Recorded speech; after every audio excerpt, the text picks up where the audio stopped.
आज हम लोग का टॉपिक कोलिगेटिव प्रॉपर्टीज है। Colligative properties of solution, vapour pressure, partial vapour pressure, Henry law, Ryle's law, Dalton partial pressure, ये सब हम लोग प्रीवियस देखे। आज हम लोग का टॉपिक है कोलिगेटिव प्रॉपर्टीज ऑफ सॉल्यूशन। लिखेंगे क्या? The properties of solution which depend on the number of solute particle. आप यहां पे ध्यान रखेंगे, नंबर ऑफ सॉल्यूट पार्टिकल, ये सॉल्यूट पार्टिकल पे डिपेंड करता है, respective of their nature. Their nature means उसका केमिकल नेचर, उस पर डिपेंड नहीं करता है, relative to the total number of particles present in the solution. Total number of particles solution में कैसे प्रेजेंट है, इसे पढ़ने के बाद आपको समझ में नहीं आया होगा जो क्या सब लिखा है, तो बताएंगे आपको क्या लिखा गया है। पहले देख लो। पहले तो ये बताइए, ये ऑडियो और वीडियो दोनों क्लियर है आप लोगों को? Yes sir. Yes sir. Yes sir. लिखने में प्रॉब्लम है? नो सुनने सर। में भी कोई प्रॉब्लम नहीं है? No sir. No sir. No sir. आज हम लोग उस प्रॉब्लम पे आ गए जो रियल बात जो सॉल्यूशन का होता है, जो सॉल्यूशन हम लोग लैब में बनाते हैं या जनरल लाइफ में हम लोगों से इंटरेक्ट होते रहता है, वो 4 फैक्टर पे डिपेंड करता है। वो फैक्टर क्या है? Relative lowering of vapour pressure. यदि वेपर प्रेशर के टर्म में जाए तो रिलेटिवली वो घटते रहता है वेपर प्रेशर। यदि नॉन वोलेटाइल सॉल्यूट उसमें मिक्स कर दे तो वेपर प्रेशर घट जाता है। Elevation in boiling point, boiling point बढ़ जाता है। Depression in freezing point, freezing point आपको घट जाता है। और फिर ऑस्मोटिक प्रेशर, ऑस्मोटिक प्रेशर अगर वाटर ज्यादा है तो ऑस्मोटिक प्रेशर बढ़ जाता है। ये 4 पॉइंट को यदि हम लोग क्लियर कर लेते हैं, इसे कोलिगेटिव प्रॉपर्टीज का लैटिन वर्ड है, तो अगर ये 4 प्रॉपर्टीज हम लोग पढ़ लेते हैं तो क्लियर हो जाता है जो सॉल्यूशन में क्या क्या हो सकता है। कैसे उसका जो लिखें, depression in freezing point, freezing point कैसे डिप्रेस कर सकता है किसी भी सॉल्वेंट का यदि उसमें सॉल्यूट मिला देते, मिक्स कर देते। या elevation in boiling point, boiling point कैसे बढ़ सकता है। और relative lowering of vapour pressure, यदि नॉन वोलेटाइल सॉल्यूट को उसमें मिला देते हैं, मिक्स कर देते हैं तो वेपर प्रेशर घट सकता है। सारे बात हम लोगों को क्लियर हो जाए। तो पहले तो ये 4 पॉइंट को याद रखो, एक दो बार पढ़ लो जो याद हो जाएगा। अब आते हैं जो ऊपर में लिखे। ऊपर में लिखे क्या? The properties of solution which depend upon number of solute particles. कहा गया क्या? कोलिगेटिव प्रॉपर्टीज का मीनिंग ये है जो किस नेचर का बना हुआ है सॉल्यूशन, उस पर वो डिपेंड नहीं करता है। वो डिपेंड करता है क्या? जो कितना नंबर ऑफ पार्टिकल्स उसमें है, क्योंकि 2 टाइप्स का सॉल्यूट होता है। तो मैंने बताया जो रियल बात पे हम लोग आ गए, ऐसा इसलिए कि जब सॉल्यूशन बनता है, जैसे हम लोग का बॉडी में 2 तरह का प्रॉब्लम है। 2 तरह का प्रॉब्लम का मीनिंग ये, 2 तरह का सॉल्यूशन इसमें बना हुआ है। एक होता है इलेक्ट्रोलाइटिक सॉल्यूट से बना हुआ और दूसरा होता है नॉन इलेक्ट्रोलाइटिक। अब ये इलेक्ट्रोलाइटिक और नॉन इलेक्ट्रोलाइटिक आप सॉल्यूट नहीं समझ पा रहे होंगे, तो बस इसे सिंपल वर्ड से बताने का कोशिश कर रहे हैं। जैसे मान लो यहाँ पे NaCl डिजॉल्व किया गया किसी सॉल्यूशन में, KCl डिजॉल्व किया गया, ये इलेक्ट्रोलाइट है, इलेक्ट्रोलाइट है, ध्यान रखेंगे। यदि आप CO2 डिजॉल्व कर दिए तो ये इलेक्ट्रोलाइट नहीं है। क्लियर? आप मीथेन डिजॉल्व कर दिए, आप CCl4 डिजॉल्व कर दिए, क्लियर? तो ये सब इलेक्ट्रोलाइट नहीं। लेकिन ये सब देख रहे हो, NaCl हो गया, KCl हो गया, ये सब आयन में चेंज हो जाता है। तो Na प्लस प्लस क्या Cl माइनस में चेंज हो जाता है। KCl के बारे में आप जानते हैं, K प्लस प्लस क्या Cl माइनस में चेंज हो जाता है। तो आयन में चेंज होने के कारण जब ये सॉल्यूशन में जाता है तो ऐसा नहीं है जो आयन का कोई उस पर इन्फ्लुएंस नहीं होता है। जनरली हम लोग समझते थे ये, अभी तक जो पढ़े, तो कभी ये आयन को काउंट नहीं की। जो 1 मोल देखिए आपको NaCl 1 मोल है, इस पे 1 मोल Na प्लस दे रहा है और 1 मोल Cl माइनस दे रहा है, इस बात पे गए ही नहीं, सिर्फ इसका 1 मोल रखे। क्लियर? और इस पार्टिकल नंबर ऑफ पार्टिकल्स कितना बना रहा है, जैसे NaCl 1 हुआ और ये 2 पार्टिकल्स बना रहा है, इस पे ध्यान ही नहीं, पढ़ा ही नहीं गया। तो सॉल्यूशन में एक्चुअली जब हम लोग कोलिगेटिव प्रॉपर्टीज आज जो देख रहे हैं, जब पढ़ा जाता है तो बिल्कुल 100% उस बातों को देखा जाता है। तो वान टू फेक साइंटिस्ट का नाम है, उन्होंने बताया क्या, ये इसका बहुत ज्यादा इस पे इन्फ्लुएंस होता है सॉल्यूशन, तो इसको पढ़ना है। मीनिंग ये हो गया, अगर कोई इलेक्ट्रोलाइटिक सॉल्यूशन को यदि आप सॉल्यूट को यदि आप डिजॉल्व करते हो सॉल्यूशन में, उसका इफेक्ट हो जाएगा। अभी तक आप इसको भी आप वैसे ही ट्रीट करते थे, कैसे, तो जैसे इसको ट्रीट करते, मोल फाइंड कर लिए और उसे कैलकुलेट कर लिए, तो नंबर ऑफ मोल तो हम लोगों को फाइंड हो जाता है, इतना है। लेकिन उस सॉल्यूशन का जो और सब नेचर है, और सब नेचर का मतलब ये हुआ, elevation in boiling point, depression in freezing point, ये सब जो हम लोग देखते हैं, ऑस्मोटिक प्रेशर, ये सब डिफाइन नहीं हो पाता है। मैं क्या सब बोला, ये बात अभी अच्छे ढंग से नहीं समझ में आया होगा, फिर से एक बार रिपीट करते। मेरा ये कहना है, जब हम लोग सॉल्यूट डिजॉल्व करते हैं तो वो टू टाइप्स का होता है, एक होता है इलेक्ट्रोलाइटिक और दूसरा होता है नॉन इलेक्ट्रोलाइटिक।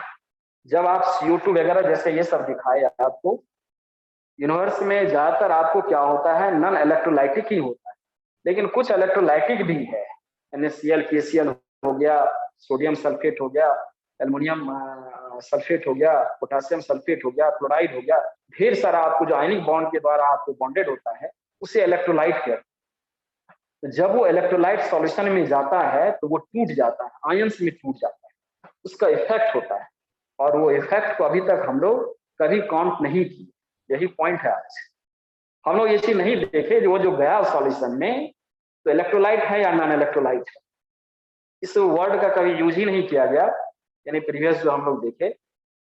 तो आज वही पॉइंट है, उसको क्लियर किया गया, जो एक्चुअली क्या है ये। चलिए ठीक है, नंबर ऑफ मोल पे उसका इफेक्ट नहीं पड़ेगा, जो सॉल्यूशन में इतना मोल है, लेकिन नंबर ऑफ पार्टिकल पे इफेक्ट पड़ जाएगा, और वो पार्टिकल ये सब को इन्फ्लुएंस करेगा। तो वही यहाँ पे लिखा गया, जो प्रॉपर्टी जो है सॉल्यूशन का, ये जो प्रॉपर्टी सॉल्यूशन का होता है, कैसे एलिवेशन हो जाता है बॉइलिंग पॉइंट, कैसे डिप्रेशन हो जाता है फ्रीजिंग पॉइंट, कैसे बढ़ जाता है, रिलेटिव लेवलिंग कैसे होता है, ये number of particles solute particle पे डिपेंड करता है। ये डिपेंड नहीं करता है जैसे NaCl1 है तो इस पे डिपेंड नहीं करता है, इस पे 2 पे डिपेंड करता है, 2 पार्टिकल गया, इस पे डिपेंड करता है। तो लिखा गया on the number of solid particles, their nature relative to the total number of particles, यानी टोटल नंबर ऑफ पार्टिकल्स उस सॉल्यूशन में कितना है उस पे डिपेंड करता है। जो उसका नेचर है सॉल्यूशन का, उस पे वो डिपेंड नहीं करता है। नेचर का मतलब क्या, उसका जो केमिकल नेचर उस पे वो डिपेंड नहीं करता है। तो कॉलिगेटिव प्रॉपर्टीज का एक शानदार क्वेश्चन होता है, जो कॉलिगेटिव प्रॉपर्टी किस पे डिपेंड करता है, तो वो उस ऑप्शन में खोजिएगा, देखिएगा नंबर ऑफ पार्टिकल्स कहाँ लिखा हुआ। तो अभी तक हम लोग क्या देखते थे, नेचर पे डिपेंड करता है, लेकिन कॉलिगेटिव प्रॉपर्टी ये सारे जो यहाँ जो वर्ड लिखे हैं इसका एक्सप्लेनेशन देता है। तो ये आपको नंबर ऑफ पार्टिकल्स पे डिपेंड करता है, ना कि उस सॉल्यूशन के नेचर। क्या सॉल्यूट मिला दिए, कौन सा सॉल्वेंट है, उसके नेचर पे डिपेंड नहीं करता है, नंबर ऑफ पार्टिकल्स पे डिपेंड करता है। तो आज यही क्लास है हम लोग का, जो यहाँ पे लिखा गया, इसी को कहते हैं कॉलिगेटिव प्रॉपर्टीज। मुझे लगता है समझ में आ गया होगा क्या लिखा है। The properties of solution which depends on the number of solid particles respective of there, लिखे वहां नेचर। नेचर का मतलब वहां पे केमिकल नेचर है, वहां लिख सकते हो chemical nature, relative to the total number of particles present in the solution. जो सॉल्यूशन में पहले जो पार्टिकल, उसके रिलेटिवली कितना नंबर ऑफ पार्टिकल बढ़ गया है उस सॉल्यूशन, उस पे वो डिपेंड करता है। ये डिपेंड नहीं करता जो कितना नंबर उसमें घुलाए, कितना उसमें मिलाए। जब आप मिक्स किए तो आप तो मान करके यहाँ पे चलिए 1 मॉलिक्यूल से या मोल के टर्म में 1 मोल है, लेकिन यहाँ तो चेंज होकर के 1 मॉलिक्यूल्स देखिए इतना, ये 2 दे दिया, या 1 मोल आपको यहाँ देखिए 1 मोल ये दिया, 1 मोल ये दिया, यानी टोटल आयन यहाँ पे देखे तो 2 मोल हो गया ये। तो इसीलिए वो आपको क्या करता है, इन्फ्लुएंस करता है। अब आइए थोड़ा सा ये नॉर्मल बात, जो एलिवेशन इन बॉइलिंग पॉइंट है, डिप्रेशन इन फ्रीजिंग पॉइंट है, इसको अच्छे ढंग से आप लोग समझते हैं, इसीलिए पहले इसी को बोल, तब ये भी बताएंगे क्या है। जैसे एलिवेशन इन बॉइलिंग पॉइंट का बढ़ जाना होता क्या है। जैसे मान लीजिए कोई भी सब्सटेंस को आप घर में जाते हैं, अब मान लीजिए बॉइल करते हैं किसी, जैसे वाटर को बॉइल करते हैं, तो जैसे ही उसमें हम लोग चीनी मिक्स करते हैं, ग्लूकोज मिक्स करते हैं, तो देखोगे उसका बॉइल करना बंद हो जाता है। क्लियर। तो बॉइल करना बंद इसीलिए हो गया, जो उसमें सॉल्यूट उसके अंदर गया तो क्या हो गया, बॉइलिंग पॉइंट बढ़ गया। 100 डिग्री सी पे वो बॉइल हो रहा था, तब ज्यादा टेम्परेचर चाहिए, इसलिए कुछ टाइम, कुछ सेकेंड या मिनट आपको ले लेता है, आफ्टर दैट बॉइल होना शुरू होता है। तो क्या बढ़ गया कि नहीं बढ़ गया? अब हम लोग को क्या इसमें प्रॉब्लम था? तो प्रॉब्लम हम लोग क्या किए, मान लीजिए ग्लूकोज ही इसमें मिक्स किए, तो ग्लूकोज जो आयन में चेंज हुआ, अगर वो पोलराइज हो रहा है या NaCl मान लो उसमें मिक्स किए, तो NaCl मान लो ये इसमें चेंज हो रहा है, इस पे ध्यान नहीं दिया गया, यानी 1 मोल से 2 मोल बना रहा है, तो हम लोग ये समझते थे जो उसमें मिक्स किए सिर्फ इसका जो मासेज है 58.5 उसी के बेसिस पे बॉयल हो रहा है, उसका बॉइलिंग पॉइंट बढ़ा नहीं, इसके कारण बढ़ गया। तो इसीलिए ये नंबर पे आपको डिपेंड होता है। इसी तरह से ये डिप्रेशन इन फ्रीजिंग पॉइंट को थोड़ा सा समझो। डिप्रेशन इन फ्रीजिंग पॉइंट ये हो गया, जैसे मान लीजिए वाटर को आप फ्रीज करते हैं, तो फ्रीज करते हैं तो 0 डिग्री पे क्या होता है, फ्रीज हो जाता है।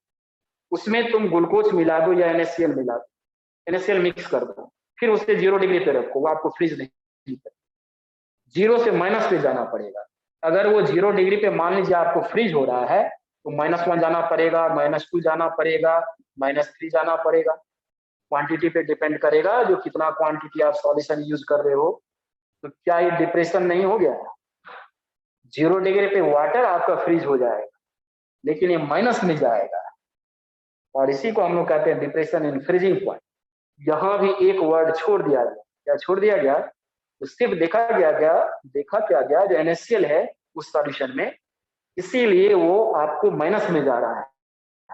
ये 0 पर नहीं होकर के हो सकता है -2 पे फ्रीज हो रहा है, -3 पे फ्रीज हो रहा है, लेकिन यहाँ पे फिर उस बात का ध्यान नहीं रखा गया, जो मान लीजिए ये जो पार्टिकल्स है, ये जो पार्टिकल्स हो रहा है उसे और ज्यादा डिप्रेस कर देगा, और ज्यादा उसका कम कर देगा, यानी और आपको ये जो देख रहे हैं -3 -2 उतना पे ले जाएगा।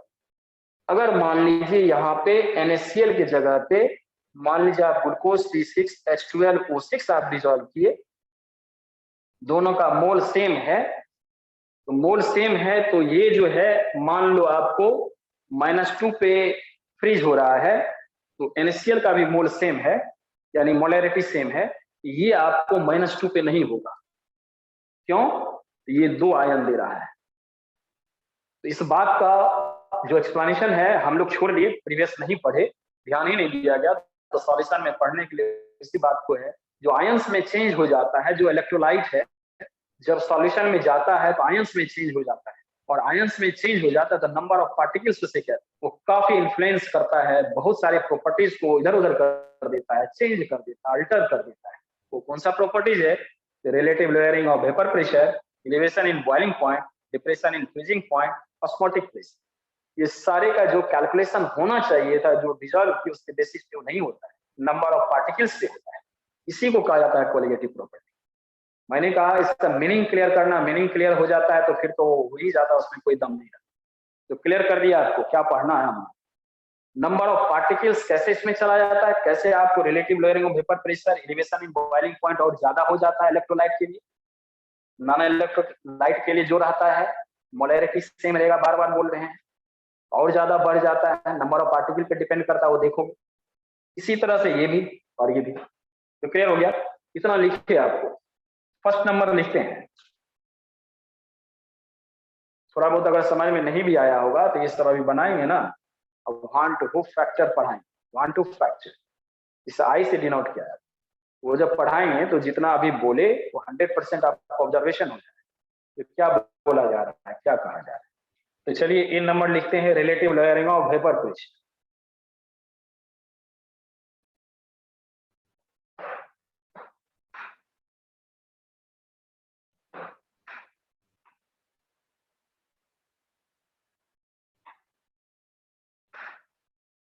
बॉइलिंग पॉइंट और फ्रीजिंग पॉइंट का कंसेप्ट है कि नहीं? आप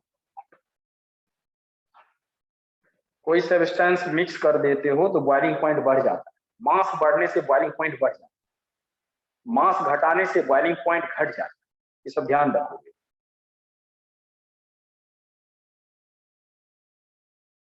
अब यहाँ पे हम लोग देखते हैं क्या, first number relative lowering of vapour pressure,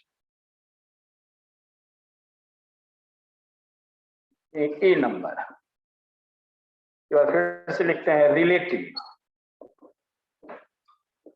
lowering in vapour pressure.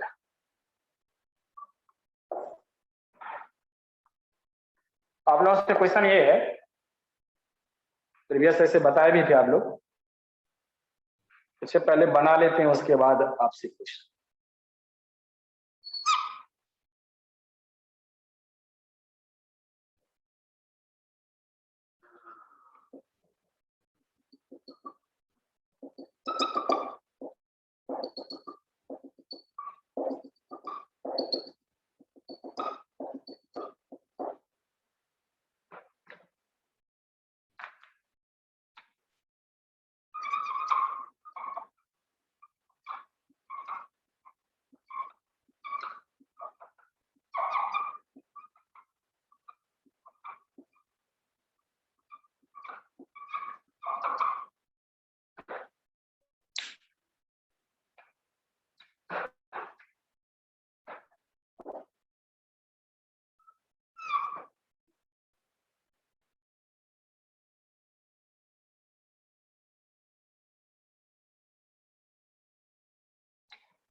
एक ऐसा सॉल्यूशन कंसीडर किए हैं जिसमें कंपोनेंट 1 सॉल्वेंट है, वोलाटाइल नेचर है, वोलाटाइल है।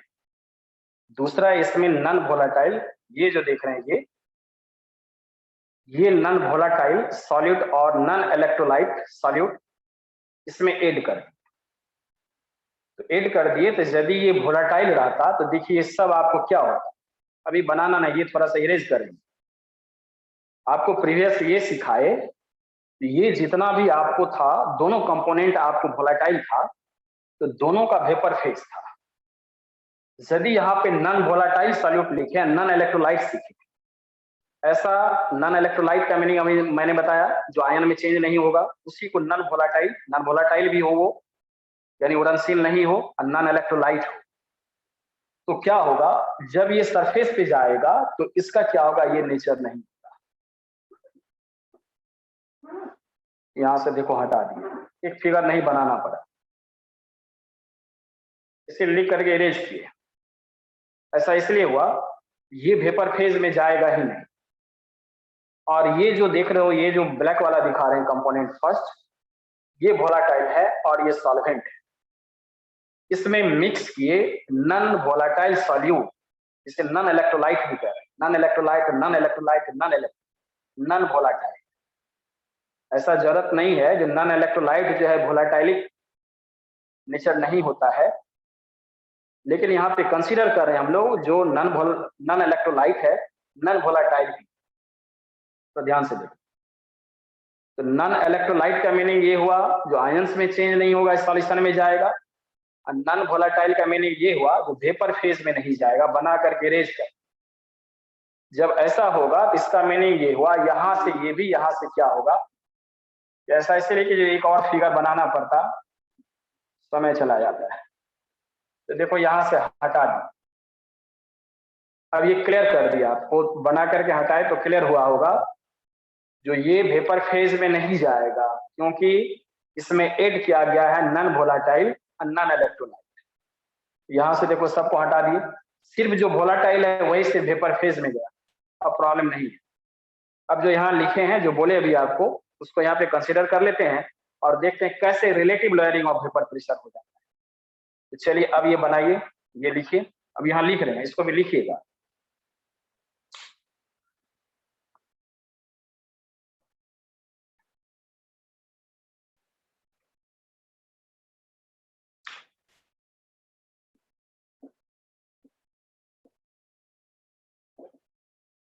Let us consider a binary solution. A binary solution containing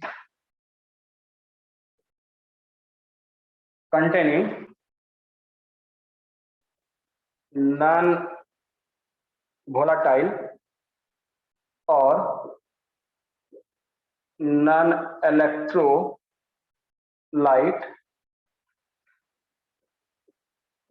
solute of component, इसे second माने हैं, component second, and volatile solvent of component first.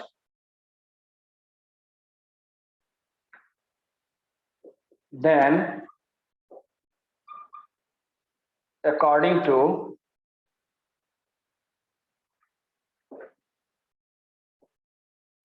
Royle's law,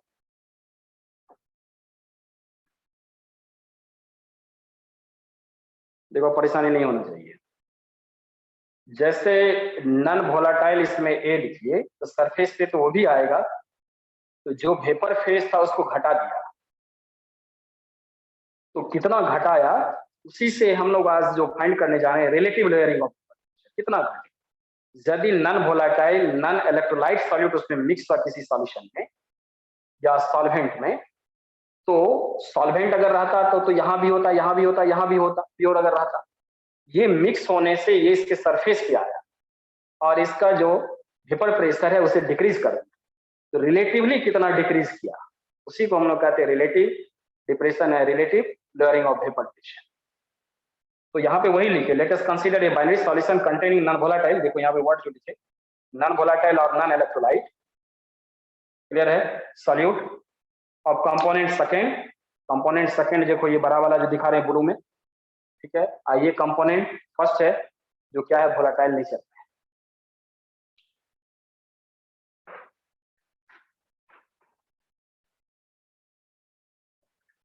नीचे लिखे हैं अकॉर्डिंग टू रॉयल्स लॉ। अब यहीं पे क्वेश्चन है आप लोगों को, अकॉर्डिंग टू रॉयल्स लॉ, अब बताइए यहाँ पे क्या लिखेंगे, रॉयल्स लॉ से हम लोग क्या लिख सकते हैं दोनों कंपोनेंट का पार्शियल प्रेशर, कोई इसमें से बोलिए। पीछे इतना पढ़ा दिए, सर बोलिए अब ये जो लिखे according to Raoult's law, P total equals to P naught. P second 0 P second आपने बोला P total equal to P1 plus P2 और कुछ, P2 सर 0 है। P2 0 होगा सर। यही सुनना चाह रहे हैं।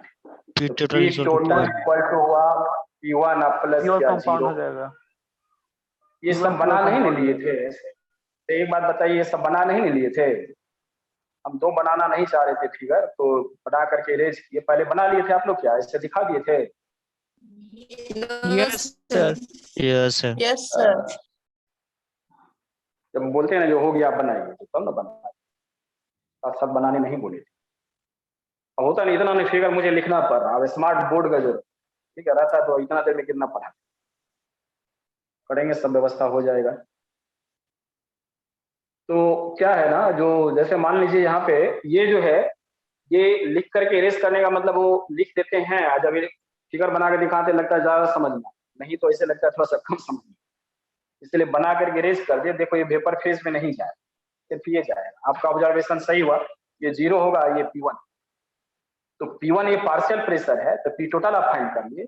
अकॉर्डिंग टू रॉयल्स लॉ हम लोग क्या लिखें, अकॉर्डिंग टू रॉयल्स लॉ ये लिखेंगे, अगर P1 वोलेटाइल है तो अभी देखो ये सब इरेज करते हैं, लिख लिए होंगे,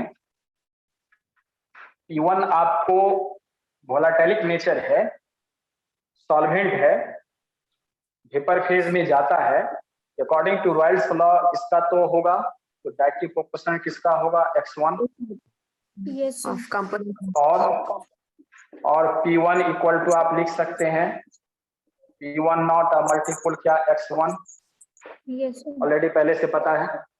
ये इसका प्योर स्टेट का हुआ, अगर यहाँ प्योर होता दैट मीन सिर्फ ये ब्लैक वाला होता यहाँ, तो सिर्फ उसी का वेपर फेज होता, तो कहीं कोई परेशानी नहीं है। तो P1 वीडियो नहीं देखते हैं, नीचे वाला नहीं भेजते हैं उसको देख लेना। अच्छा ऐसा करना ना, जो लिंक भेजते हैं ना यूट्यूब का, यस सर उस पे देख लेना। ओके सर तो यहाँ पे लिखे आपको लेयरिंग ऑफ वेपर प्रेशर, थोड़ा सा देखना। तो लेयरिंग ऑफ वेपर प्रेशर ये कर लिया आपको। लेयरिंग आपसे क्वेश्चन ये था कि लेयरिंग ऑफ वेपर प्रेशर क्या, आपने तो प्योर का ये बताया, अगर ये प्योर रहता जो वोलेटाइलिक नेचर है, अब पार्शियल ये हुआ, पार्शियल वेपर प्रेशर।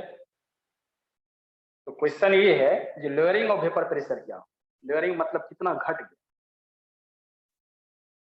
कोई बोलिए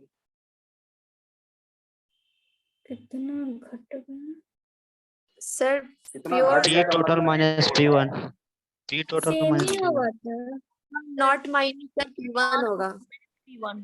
कितना घट, कितना का मतलब ये होता है जो आप कोई चीज है मान लो उसमें से कुछ यूज कर, तब कितना बचा, एन मीनिंग होता है।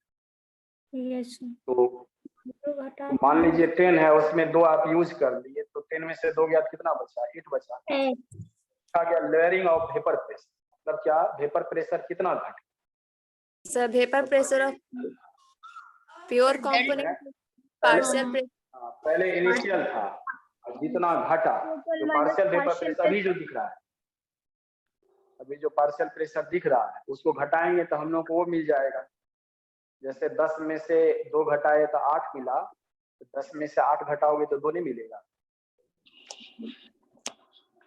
ऐसे ही लोअरिंग ऑफ वेपर प्रेशर। तो लोअरिंग ऑफ वेपर प्रेशर का यहाँ पे मीनिंग ये हुआ, lowering of vapour pressure. Initial हम लोग का क्या था, P1 नॉट। अब माइनस क्या कर लेंगे, इनिशियल में से यही ना आपको घटाना है पार्शियल, तो P1 को घटा लिए। इनिशियल इतना था, अब जो फाइनल है ये जो बचा हुआ इसको घटा लिए, इसमें से घटा लिए, ये ज्यादा है, इसमें से इसको घटा लिए, तो कितना ये लोअरिंग हुआ, कितना से घटा। जैसे मैंने बताया 10 से आपको 8 आ गया, तो 10 से आपको 8 आया, तो कितना लोअरिंग हुआ, 2 का लोअरिंग हुआ कि नहीं। तो लोअरिंग ऑफ वेपर प्रेशर का मीनिंग ये हुआ। इससे आप डेल पी से डिनोट करोगे। देखो डेल पी अब 1 है, कंपोनेंट टू 1, ये मीनिंग हुआ। लोअरिंग ऑफ वेपर प्रेशर, उसी को ब्रैकेट में कर लेना, लोअरिंग ऑफ वेपर प्रेशर इतना इक्वल टू इतना हुआ, कोई परेशानी नहीं है। और करके क्या लिखेंगे हम लोग, डेल P1 इक्वल टू क्या, P1 नॉट माइनस क्या, P1 का वैल्यू अभी यहाँ से रखेंगे, तो P1 का वैल्यू रखिएगा तो क्या आएगा, P1 नॉट मल्टीपल क्या x1। देखो इसे और करेंगे डेल P1 इक्वल टू क्या, दोनों में P1 नॉट है, कॉमन लेंगे, आया क्या 1 माइनस x1। देखो कहीं परेशानी नहीं है।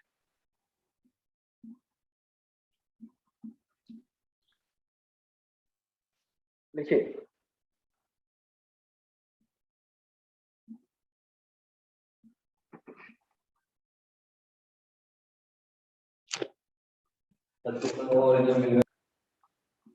हो गया,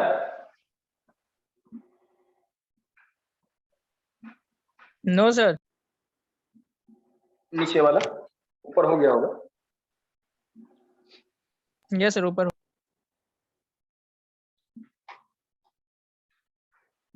और करके लिखते हैं, ये वैल्यू देखो डेल, अब P1 इक्वल टू, यहां देखिए क्या है, P1 not multiple 1 minus x1 क्या होगा, 1 माइनस x1 क्या लिखेंगे, sir x2 1 minus x1 mole fraction first component का है, यहाँ पे लिखेंगे क्या x, ये लिख सकते हैं। और करके डेल P1 डिवाइडेड बाय, ये लिखे P1 नॉट इक्वल टू क्या हो गया, x2। तो पहले तो ये था लोअरिंग ऑफ वेपर प्रेशर, ध्यान देना, लोअरिंग ऑफ वेपर प्रेशर, और उसको ऑरिजिनल से डिवाइड कर, तो relative lowering of vapour pressure कितना ओरिजिनल के रिस्पेक्ट में वो आपको घटा है। तो लोअरिंग का मतलब क्या होता है, इनिशियल है और जितना बचा हुआ है कितना से घटा उसको लोअरिंग है। अब फिर यदि ऑरिजिनल से डिवाइड कर दे, जैसे मैंने अभी बताया जो 10 है और 10 से आप 8 आ गए तो 2 का लोअरिंग हुआ, और 2 में यदि आप 10 से डिवाइड कर देंगे तो कितना आ गया 0.2। इसे क्या बोलेंगे, रिलेटिव लोअरिंग। तो जो मैथमेटिक्स में जिस तरह से आप इस वर्ड को समझते हैं वही यहाँ भी है। तो ऑरिजिनल से देखो डिवाइड हो गया, ये फैक्टर यहाँ आया था, इससे डिवाइड, तो जब ऑरिजिनल से डिवाइड हुआ तो इसे मोल फ्रैक्शन दूसरा आ गया, x2 आ गया। तो दैट मीन्स ये हुआ relative lowering of vapour pressure, जो प्योर कंपोनेंट था, जो वोलेटाइल कंपोनेंट था, उस पे डिपेंड नहीं किया। ये मोल फ्रैक्शन किसका है, मोल फ्रैक्शन ऑफ, बोलो कोई, ये किसका है, मोल फ्रैक्शन ऑफ सेकेंड को सेकेंड कंपाउंड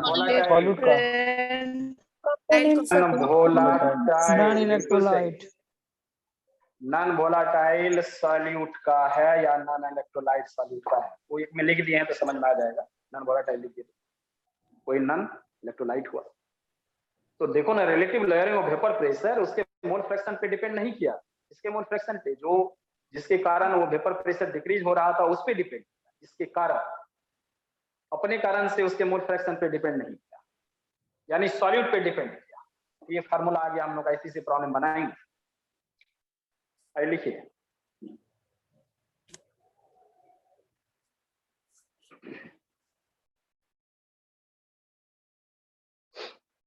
ये वाला तो हो गया होगा, इरेज करते हैं। Yes, sir.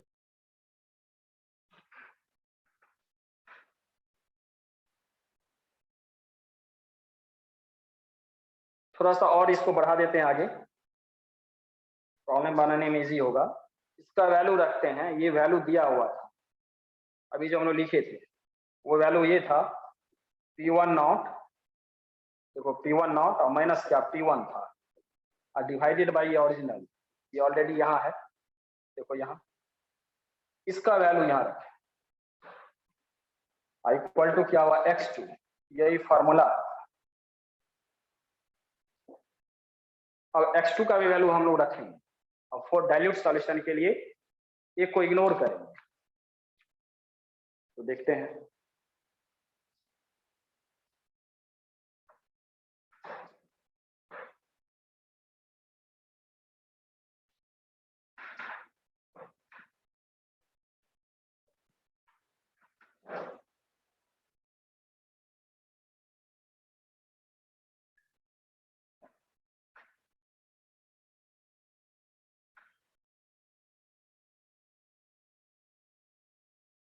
और करके लिखते हैं, ये देखिए P1, तो P1 not minus P1 divided by P1 not equal to, mole fraction बोले इसको कैसे लिखेंगे, इसको लिखेंगे W2 अब बाय क्या M2 और डिवाइडेड बाय, लिख सकते हैं सर, नहीं तो ऐसा करते हैं, जो पहले इसका मोल फ्रैक्शन लिख लेते तब वो लिखे तो समझ में आएगा, बाय द वे नहीं समझ में आया तो फिर ऐसा लिख दें N2 divided by N1 plus क्या N2,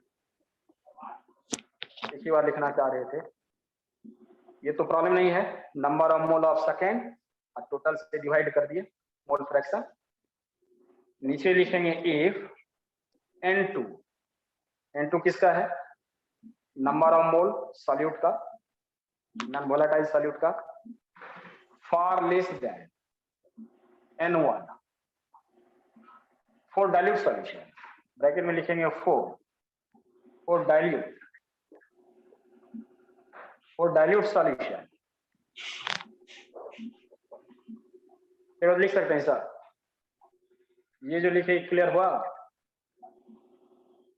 जो आप नॉन वोलेटाइल मिक्स किए थे ना, एकदम थोड़ा सा ट्रेस क्वांटिटी में मिक्स किए तो जिस सॉल्वेंट में गया तो डाइल्यूट सॉल्यूशन बन गया। एक कंडीशन है जो इसको हम लोग इग्नोर कर सकते हैं, इसको इग्नोर करेंगे तो ये आ जाएगा, एक ही बार तभी मैं लिखना चाह रहा, तो यहाँ N2 फार लेस देन 1 हो जाएगा, तो फॉर डाइल्यूट सॉल्यूशन कीजिए,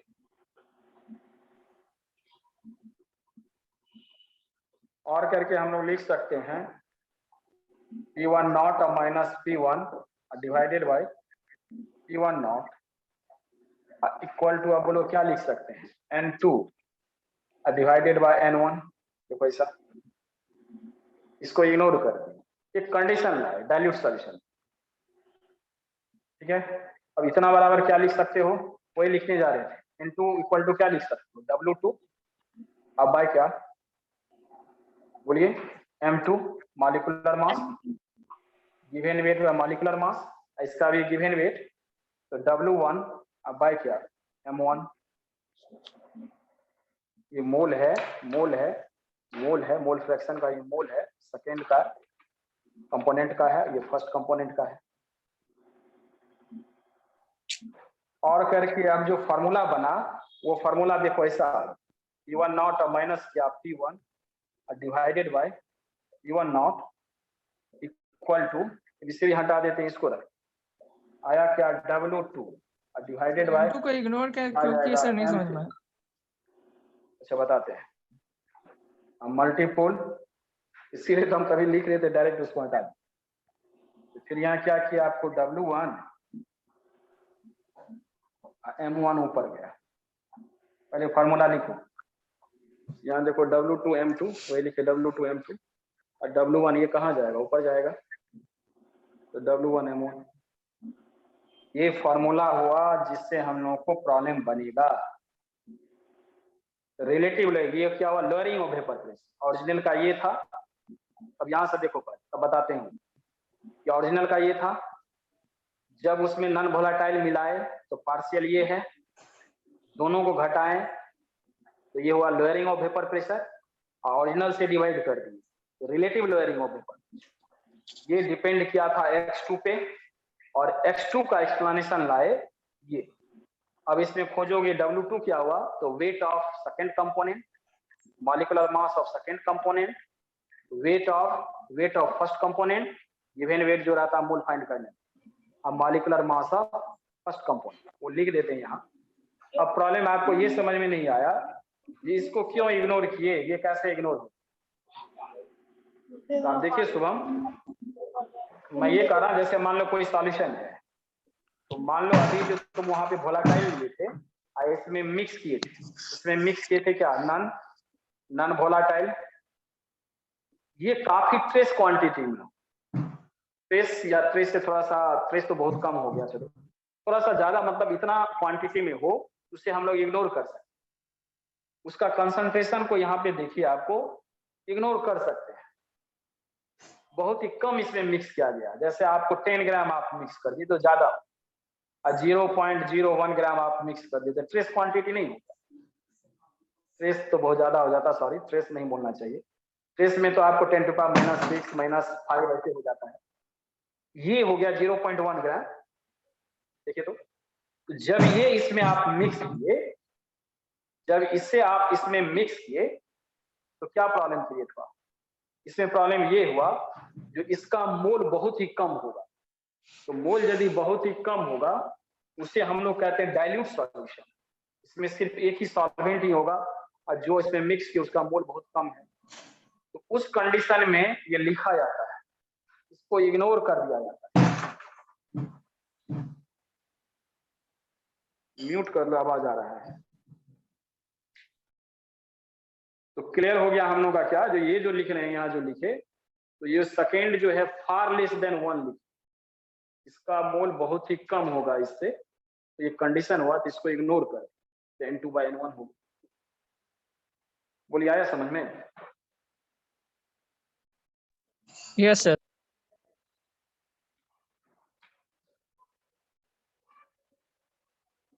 कोई चीज मिक्स करते हो ना किसी सॉल्यूशन में, तो बहुत ही कम यदि मिक्स करते हो तो कंसंट्रेशन बहुत ज्यादा इन्फ्लुएंस नहीं बढ़ेगा घटेगा नहीं, 10 ग्राम 20 ग्राम 100 ग्राम 200 ग्राम इतना मिक्स करेंगे तब ना।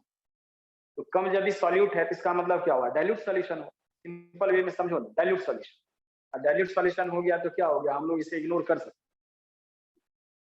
सॉल्यूट तुम्हारा यही है ना, यही फॉर्मूला हो गया। क्लियर, ये सब लिखना पड़ेगा, W2 क्या हुआ, M2 क्या हुआ, बोलो 2 लगा हुआ है तो पता नहीं चलेगा।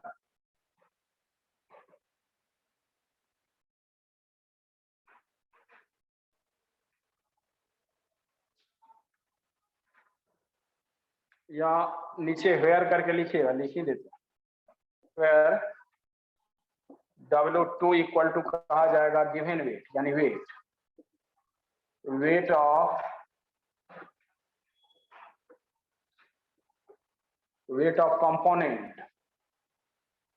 Component second in solution. Weight का मीनिंग हो गया given weight of component second in solution. M2 हो गया मॉलिक्यूलर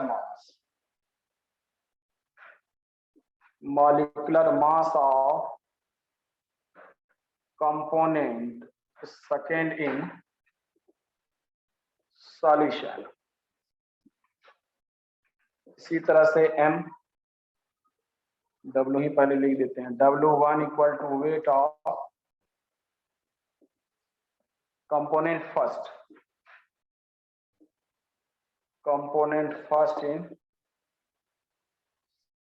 solution।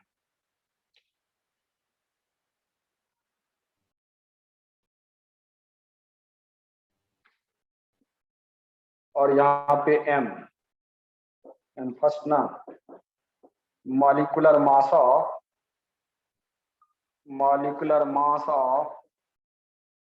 कंपोनेंट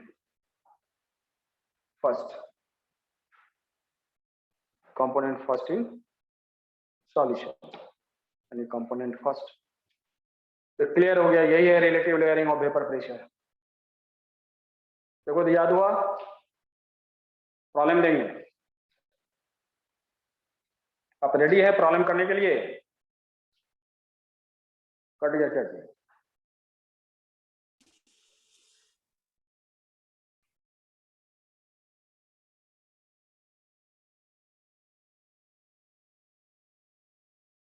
बोलिए। Yes, sir. Yes, sir. Yes, sir. Yes, sir. Formula याद हो गया? Yes, sir. Yes, sir. P1 Yes, not sir. Minus P1 Yes, sir. W2 M2 M1 W1। चलिए first problem लिखते हैं।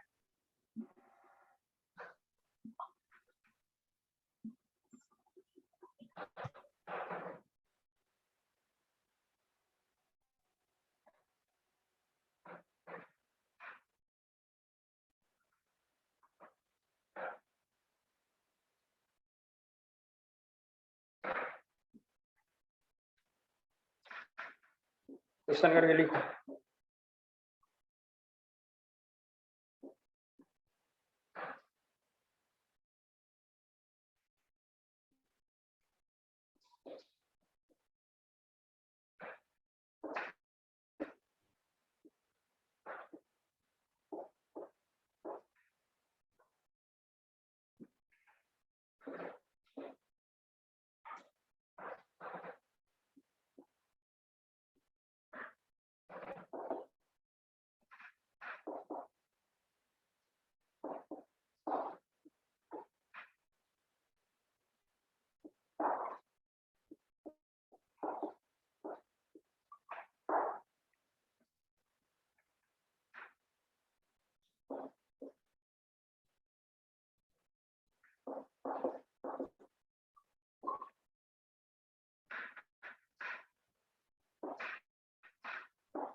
पढ़ के देखो क्या सर लिखे।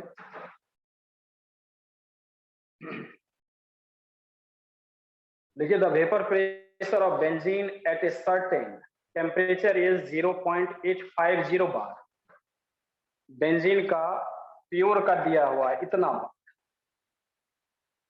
Kara, if 0.5 gram of non-volatile or non-electrolyte is added to 39 gram of benzene, 39 gram of benzene में क्या किए, इसको ऐड कर दिए कितना gram, 0.5 gram of non volatile solid को। The vapour pressure of solution then is, उसके बाद वेपर प्रेशर आपको इतना आता है 0.845 bar. What is the molecular mass of solid, molecular mass क्या होगा सॉलिड का जो आप मिक्स किए नॉन वोलाटाइल, उसका मॉलिक्यूलर मास क्या, what is the molecular mass of solid, यही प्रॉब्लम है। फॉर्मूला बेस है, 2 मिनट का मैंने समय दिया। फॉर्मूला आप लिखोगे, कौन क्या है उसे लिखोगे, जैसे वहां पे लिखे हैं vapour pressure of benzene at certain temperature, तो प्योर हो, तो कंपोनेंट ये प्योर हुआ, ये वोलाटाइल है, यहाँ क्लियर है, ये सेकेंड आपको नॉन वोलाटाइल। तो थोड़ा सा स्टार्ट करते हैं। तो P1 अब क्या लिखोगे, P1 नॉट बेंजीन के लिए, P1 नॉट प्योर का वैल्यू आपको दिया हुआ है बेंजीन का कितना, 0.850 इतना बार। उसके बाद कह रहा क्या, जैसे 39 ग्राम बेंजीन में इसे आप मिक्स किए 0.5 ग्राम नॉन वोलाटाइल को, तो वेपर प्रेशर देखो इतना होता है। तो यानी रिलेटिव लोअरिंग होकर के, मैंने घट करके इतना पे पहुंच, रिलेटिव लोअरिंग होकर के इतना पे पहुंच, डिक्रीज करके इतना पे पहुंच गया, तो लोअरिंग हम लोग निकाल सकते हैं। तो घट करके इतना पे पहुंच गया, तो इसका मतलब क्या हुआ, ये P1 यानी पार्शियल प्रेशर हो। बोलिए क्या हुआ, the vapour pressure of solution then is इतना। इसका मतलब क्या हुआ, जब आप मिक्स किए अब वेपर प्रेशर इतना दिखा, ये मीनिंग। जब उसमें नॉन वोलाटाइल आप ऐड किए तो वेपर क्या, इसका मीनिंग वर्ड देखो ना, the vapour pressure of solution then is इतना, उसमें आप ऐड किए, अब ये वेपर प्रेशर इतना दिखा रहा है। अभी आप बताए ना जो P टोटल सिर्फ P1 पे डिपेंड करेगा, जब मिक्स किए अब वेपर प्रेशर इतना है, इसका मतलब क्या हुआ, P टोटल यदि मिक्स करेंगे तो P टोटल, अब P टोटल सिर्फ आपको P1 प्लस P2, तो सिर्फ इस पे डिपेंड करेगा क्योंकि ये 0 है, तो क्या ये P1 का वैल्यू नहीं हो गया, बोलिए। तो P1 का वैल्यू कितना हो गया, 0.845 इतना बार। सर आंसर आ गया। बना लिए, यस सर। Yes, sir. कितना आया, Sir, 170 कितना आंसर आया, 170 आता है सर, gram per mole. ग्राम पर मोल। 170 ग्राम पर मोल। अच्छा क्वेश्चन इरेज करें ना, क्वेश्चन लिख लिया यस सर। क्वेश्चन यहाँ लिखे थे उसको इरेज करेंगे, बनाएंगे, वो हम ही बना देते हैं, देख लेते उतना हुआ नहीं हुआ। तो क्वेश्चन सब लिख लिया है ना, बोलिए ये सुनो में, नहीं तो लिखाए थे सर। माइनस क्या P1, ये था हम लोग का W2, यहाँ देखो M2, W1 यहाँ क्या था M1। फॉर्मूला देखो, इसका वैल्यू रखें तो 0.850 अब माइनस ये P1 का वैल्यू है 0.845, 0.850, इसका वैल्यू देख लो यहां से,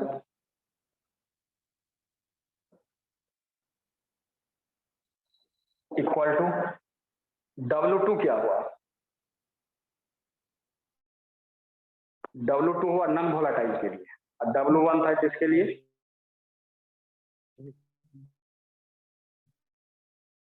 W2 0.5। ठीक है, और ये मॉलिक्यूलर वेट W2 39 सर 28 28 था 78 होगा सर, 28। बेंजीन का 78 ना। ये नॉन वोलाटाइल था, तो यही तो फाइंड करना है, तब कैसे निकाल लिया, सर M1 का बोल रहे हैं M1 होगा सर। Sir M1 78। होगा 78। M1 का बोल रहे थे सर। अच्छा M1 को बोल रहे थे, ठीक। तो M2 तो हम लोग को फाइंड ही करना है। Yes, sir. और यहाँ देखो W1 किसका है, बेंजीन का है, तो 39 था ना, कितना, और ये M1 इसका कितना हो गया, 70।